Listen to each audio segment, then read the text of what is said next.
Από θαύμα γλίτωσε μια οικογένεια στο Κρυονέρι όταν μετά από κατολίσθηση ένας μεγάλος βράχος τρύπησε τη σκεπή του σπιτιού τους. Τα παιδιά της οικογένειας έντρωμα έτρεξαν και πήδηξαν στη θάλασσα από το φόβο τους όταν είδαν τον τεράστιο βράχο να κάνει γκέλ μέσα στο σπίτι τους.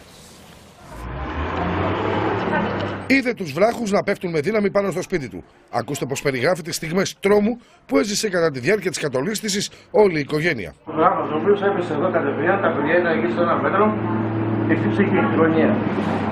Πήγε από μέσα. Θα μπορούσα να το σκοτώσω. Τελικά τα παιδιά πώς σωθήκανε? Φύγανε σχεδόν περίπτωτας. Βγήκαν έξω στην παραλία.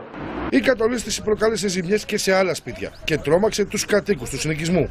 Βρισκόμαστε στο χωριό Κρυονέρι, σε μια απόσταση περίπου 18 χιλιόμετρα από το Μεσολόγγι. Και εδώ η κακοκαιρία έκανε μεγάλη ζημιά, καθώς τόνοι από χώμα προσγειώθηκαν στα σπίτια των κατοίκων. Κοντά μας έχουμε τον κύριο Γιώργο που θα μας πει τι πάθατε ακριβώς.